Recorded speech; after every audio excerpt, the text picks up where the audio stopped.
ಇಡ್ಲಿ ಆಯಿತು, ಬ್ರೇಕ್ಫಾಸ್ಟು, ಮಧ್ಯಾಹ್ನ ನಾಟಿ ಕೋಳಿ ಸಾರು ಆಯಿತು, ಬಹುಶಃ ಡಿನ್ನರ್ಗೆ ಬೆಳ್ಳುಳ್ಳಿ ಕಬಾಬ್ ಬರ್ಬೋದು ಅಂತ ಅನ್ಕೊಳ್ತೀನಿ.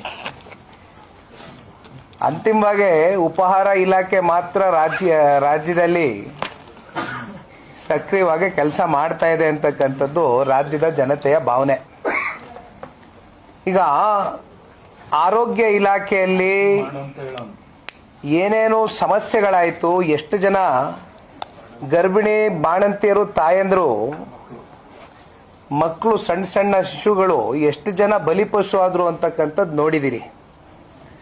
ಒಂದು ಕಡೆ ಹೆಲ್ತ್ ಡಿಪಾರ್ಟ್ಮೆಂಟು ಸಂಪೂರ್ಣವಾಗಿ ನೆಲ ಕೂಸ್ತಿದೆ, ಮತ್ತೊಂದು ಕಡೆ ಸರ್ಕಾರಿ ಶಾಲೆಗಳು 6 ರಿಂದ 7 ಸಾವಿರ ಸರ್ಕಾರಿ ಶಾಲೆಗಳು ಮುಚ್ಚೋಗಿದೆ.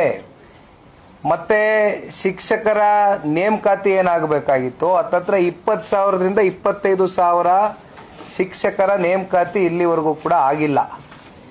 ಇವತ್ತು ಒಂದು ರಾಜ್ಯದ ಅಭಿವೃದ್ಧಿಯ ದೃಷ್ಟಿಯಿಂದ ಪೂರಕವಾಗಿ ನಮಗೆ ಬೇಕಾಗಿರ್ತಕ್ಕಂಥದ್ದೇನು, ಈ ನಾಡಿನ ಜನತೆಗೆ ಒಂದು ಆರೋಗ್ಯ, ಇನ್ನೊಂದು ಶಿಕ್ಷಣ. ಇವು ಎರಡರಲ್ಲೇ ಇವತ್ತು ರಾಜ್ಯ ಸರ್ಕಾರ ಈ ಮಟ್ಟದ ವೈಫಲ್ಯತೆಗೆ ಕಾರಣ ಆಗಿದೆ ಅಂತಕ್ಕಂಥದ್ದಾದ್ರೆ ಬಹುಶಃ ಇದು ನಾವು ನೀವೆಲ್ಲರೂ ಪ್ರಶ್ನೆ